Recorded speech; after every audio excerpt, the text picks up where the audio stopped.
خیبر پختونخوا میں انتخابات کے سلسلے میں مقدمہ چل رہا تھا، اس کا جو مختصر حکم ہے وہ ہم تک پہنچا ہے جی۔ میری بات ہوئی اٹارنی جنرل صاحب سے، انہوں نے بھی کچھ اس کے جو نکات ہیں وہ بتائے ہیں۔ باقی ٹی وی سکرینز پہ آ رہا ہے کہ عدالت نے 3 رکنی بینچ نہیں، بہت ساری سیاسی جماعتوں، بار کاؤنسلز اور سول سوسائٹی کے مطالبے کے باوجود، جس مطالبے کو ایون اپوزیشن نے بھی رد نہیں کیا،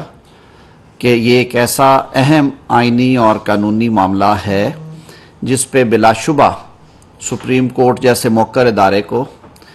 کلیکٹیو وزڈم کے ساتھ فیصلہ کرنا چاہیے تھا، اور اس کا جو حل پارلیمان کی طرف سے بھی دیا گیا، جو حکومتی اتحاد کے سیاسی قائدین کی طرف سے بھی دیا گیا، اور جیسے میں نے پہلے عرض کیا بہت سارے اور طبقات نے بھی اس پہ اپنی رائے دی کہ یہاں پہ ان 2 معزز جج صاحبان جنہوں نے اپنے آپ کو کیس سے الگ کر لیا تھا، ان کے علاوہ جو فل کورٹ ہے وہ بیٹھتی اور اس پہ فیصلہ دیتی۔ تو جو 3 رکنی بینچ کا فیصلہ ہے اس پہ میں تو دکھ اور افسوس کا اظہار ہی کر سکتا ہوں۔ اس کی وجہ سے میں سمجھتا ہوں کہ جو ملک میں جاری ایک سیاسی اور آئینی بحران نظر آ رہا ہے وہ اور زیادہ سنگین ہوگا، وہ اور زیادہ گہرا ہوگا۔ آپ نے دیکھا کہ آج ساتھ ہی ایک 6 رکنی بینچ بنا دیا گیا، جس کی سربراہی جسٹس اعجاز الاحسن صاحب کریں گے، اور اس میں 5 اور جج صاحبان جن میں جسٹس منیب اختر، جسٹس مظاہر علی اکبر نقوی، جسٹس عائشہ ملک صاحبہ، جسٹس اظہر رضوی صاحب شاید شامل ہیں، اور ایک اور نام بھی ہوں گے، ان پہ مشتمل یہ بینچ ہے، جو اس بات کا ثبوت ہے کہ اٹارنی جنرل نے جو کل آرگیومنٹس دیے تھے، اور ہمارا جو پارلیمان میں بھی موقف تھا کہ جسٹس قاضی فائز عیسیٰ صاحب کے بینچ نے جو 3 رکنی بینچ نے فیصلہ دیا، اور انہوں نے روکا تھا کہ جب تک فل کورٹ میٹنگ ہوتی نہیں اور جب تک 184(3) کی جورسڈکشن کے حوالے سے رولز نہیں بن جاتے یا اس پہ قانون سازی نہیں ہو جاتی، جو 184(3) کے مقدمات یعنی کہ از خود نوٹس کے مقدمات یا سپریم کورٹ کی اوریجنل جورسڈکشن کے مقدمات ہیں، ان پر سماعت نہ کی جائے۔ تو 3 رکنی بینچ نے 3 رکنی بینچ کے فیصلے کو ہی رد کر دیا، اور پھر حیران کن بات یہ ہے کہ ساتھ ہی ضرورت محسوس کی کہ 6 رکنی بینچ کی ضرورت ہے، یہ سرکولر سے یا ایگزیکٹو آرڈر سے مسئلہ حل ہوتا نظر نہیں آیا۔ تو یہ پھر اس بات کی دلیل ہے جو کہ بہت سارے وکلاء نے بھی کہا، پارلیمنٹیرینز نے کہا، کل عدالت میں اٹارنی جنرل صاحب نے اس پہ بحث بھی کی، الیکشن کمیشن کے وکیل نے بھی اس پہ بحث کی کہ جوڈیشل پروپرائٹی یہ ڈیمانڈ کرتی ہے، اور قانون کا یہ تقاضا ہے، آئین کا یہ تقاضا ہے کہ آپ پہلے اس مقدمے کے حوالے سے فیصلہ کریں اور اس مقدمے پہ کارروائی اس کے بعد کریں، تاکہ جو عدالت عظمیٰ کے فیصلے ہیں ان کی صحیح طور پہ ان کی روح کے مطابق ان پہ عمل ہو سکے۔ تو ایک پوائنٹ تو یہ تھا۔ دوسرا، آپ سب کو معلوم ہوگا کہ جب 1 مارچ کو فیصلہ آیا تو اس روز بھی ہمارا یہ موقف تھا کہ جو از خود نوٹس کیس 1/2023 تھا، وہ 3 کے اگینسٹ 4 ججز کی اکثریت سے وہ خارج ہوا، اور 4 معزز جج صاحبان نے کہا کہ ہم ان پٹیشنز کو 184(3) کے جو دائرہ کار سے باہر سمجھتے ہیں، یعنی کہ جو پیرامیٹرز ہیں 184(3) کی جو ریکوائرمنٹس ہیں وہ پوری نہیں ہوتی، اور وہ پٹیشنز مینٹینیبل نہیں تھیں، یعنی کہ وہ کوئی آرڈر نہیں تھا جس آرڈر کو بنیاد بنا کر یہ موجودہ پروسیڈنگز جو ہیں وہ انیشیٹ کی گئیں۔ اس انتہائی اہم آئینی معاملے کو حل کرنے کے لیے، اور بالخصوص جب 4 جج صاحبان نے اپنے اپنے فیصلوں میں بھی لکھ دیا، اور جب تفصیلی فیصلہ جات آئے تو وہ تو بالکل روز روشن کی طرح عیاں ہو گیا کہ 4 معزز جج صاحبان نے وہ پٹیشنز خارج کی ہیں۔ ان 4 معزز جج صاحبان کے فیصلے جوڈیشل فائل پہ موجود ہیں۔ 3 معزز جج صاحبان جو ہیں انہوں نے کہا کہ نہیں، یہ پٹیشنز مینٹینیبل ہیں، اور الیکشن کمیشن کو ہدایت کی کہ وہ صدر اور گورنر کے پی سے الیکشن کی تاریخیں لیں اور اس کے مطابق الیکشنز کروائیں۔ جو 2 جج صاحبان ریکیوز کر گئے تھے ان کے بارے میں یہ کہا گیا کہ کہاں پہ ریکیوز کیا، اس کا سب سے بڑا ثبوت یہ ہے کہ اس 9 رکنی بینچ کی فائل میں ان 2 جج صاحبان کا کوئی حکم نہیں ہے نہ عبوری حکم ہے نہ فائنل حکم ہے. تو ایسی صورتحال میں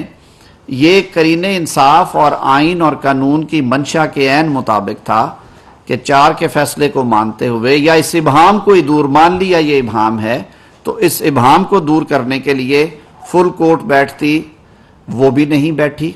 اٹارنی جنرل صاحب نے کل ایک اور راستہ سجیسٹ کیا. انہوں نے کہا کہ جی اس معاملے کو حل کیجئے کیونکہ اس کا جو ملکی حالات جس سے ملک گزر رہا ہے اور جو ہمارے سیکیورٹی کے اور معاشی حالات ہیں ان میں اگر سیاسی اور آئینی بحران بھی شامل کر دیا جائے تو یہ ملک کی خدمت نہیں ہوگی، یہ اور مسائل بڑھائے گا.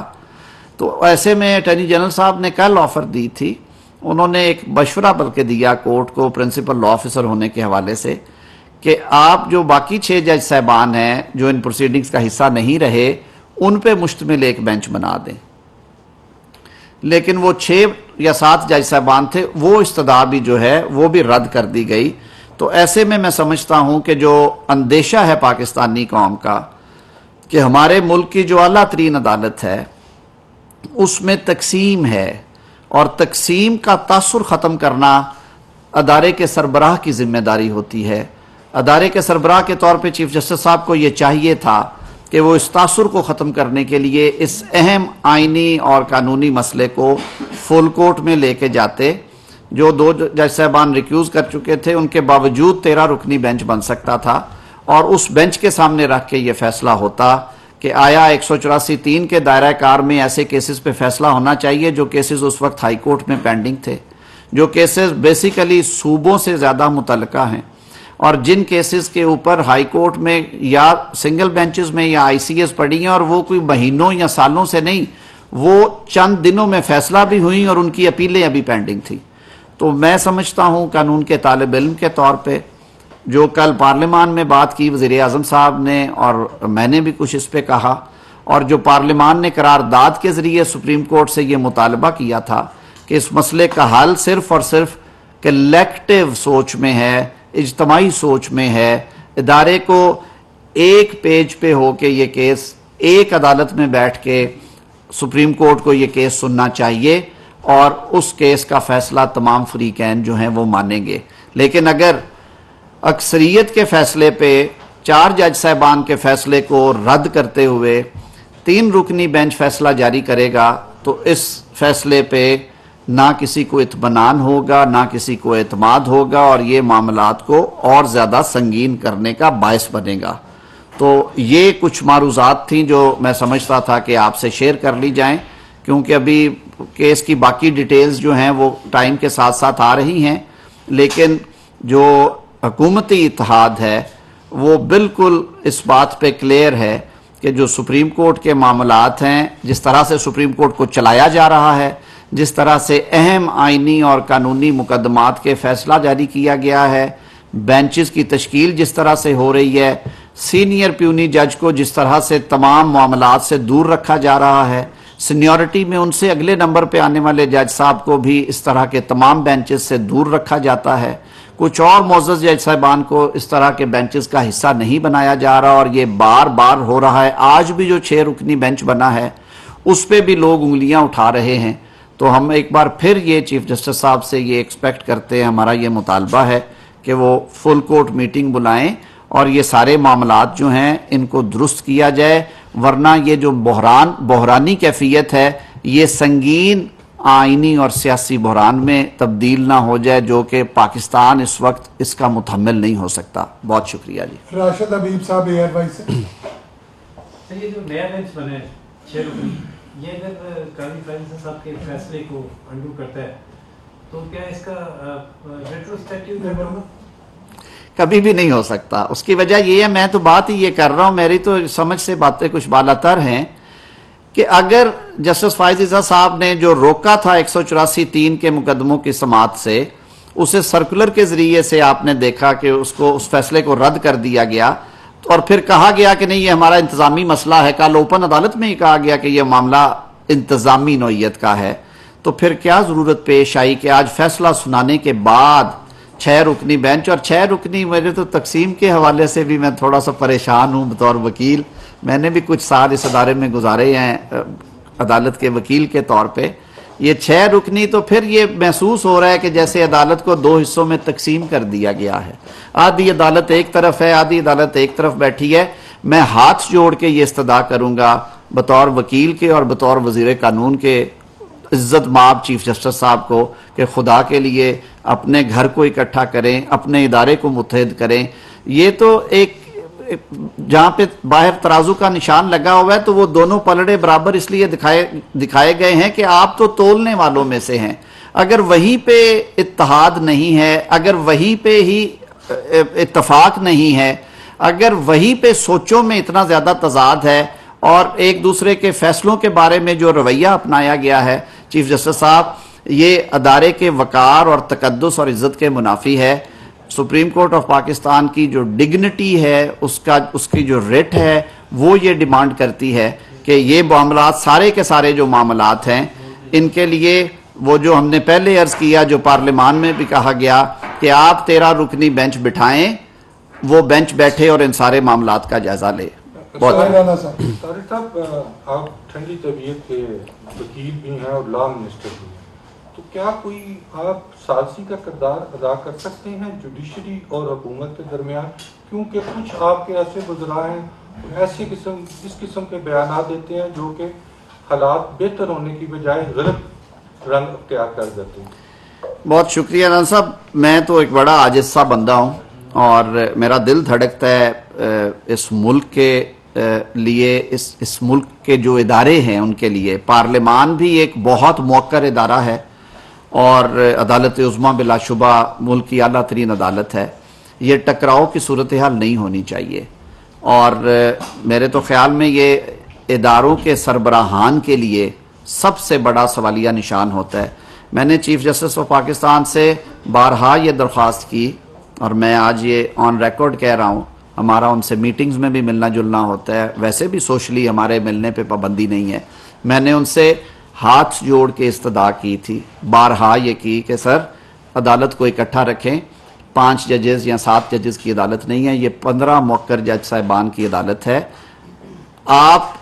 نمبر 1 پہ ہیں امانگسٹ دا ایکولز. آپ اپنا اختیار بڑے بھائی کے طور پہ، ایک باپ کے طور پہ استعمال کریں اور سب کو اس طرح اکٹھا بٹھائیں. آپ کے فیصلوں کی طاقت کو کوئی چیلنج نہیں کر سکے گا. آپ کے فیصلوں پہ عمل درآمد میں کوئی آنکھ بھی اٹھا کے نہیں دیکھے گا. باہر کیف یہ فیصلہ انہوں نے کرنا ہے. میں ابھی بھی دعا گو ہوں کہ ابھی بھی بہت نقصان نہیں ہوا. ادارے کی توقیر کے لیے، ادارے کی تقدس کے لیے، ادارے کے وقار کے لیے انا کا مسئلہ نہیں اسے بننا چاہیے. بلکہ آج بھی میں پھر ایک دفعہ یہ گزارش کروں گا کہ جو 13 رکنی بینچ ہے وہ بیٹھے، یہ سارے معاملات وہ بیٹھ کے طے کر سکتے ہیں قانونی اور آئینی طور پہ. اور شاید اسی طرح سے اسی میں میں سمجھتا ہوں کہ اس قوم کی بھی بھلائی اور بقا ہے. دیکھیے، میں ابھی فیصلہ آئے 20-25 منٹ ہوئے ہیں. میں ان لوگوں میں سے نہیں ہوں جو اپنی رائے دوسروں پہ مسلط کرتے ہیں. ہم اسی کا تو رونا رو رہے ہیں. آج کابینہ کا اجلاس ہے. وزیر اعظم صاحب اس طبیعت کے مالک ہیں کہ انہوں نے تو جو اختیار انہیں دیا گیا تھا آرمی چیف کے تقرر کا، وہ بھی کابینہ میں بیٹھ کے فیصلہ کیا تھا، حالانکہ وہ وزیر اعظم کا کلی اختیار تھا. تو آج 2:30 بجے کابینہ کی میٹنگ انہوں نے بلائی ہے. تو کابینہ کی میٹنگ میں انشاءاللہ العزیز اس پہ گفتگو اور اس کے بعد دیکھیے، میں تو آج بھی یہ کہتا ہوں کہ الیکشن کمیشن ایک آزاد خود مختار آئینی ادارہ ہے. عدالت نے بھی یہی، میرے خیال میں جو میں نے پڑھا ہے، عدالت نے کہا ہے کہ آپ دیکھیں کہ اتنی تاریخ اور اتنی تاریخ کے درمیان الیکشن کی تاریخ 1 مئی سے لے کے 14 مئی تک الیکشن کی تاریخ طے کریں. انہوں نے محکموں سے بھی یہ کہا ہے کہ وہ الیکشن کمیشن کو اپنی جو سہولیات ہیں، جو سپورٹ ہے، وہ فراہم کرے. بہرکیف یہ ساری باتیں آج کابینہ میں بھی ڈسکس کریں گے جی، اور پارلیمان کے فلور پہ بھی. بہت شکریہ. Thank you very much.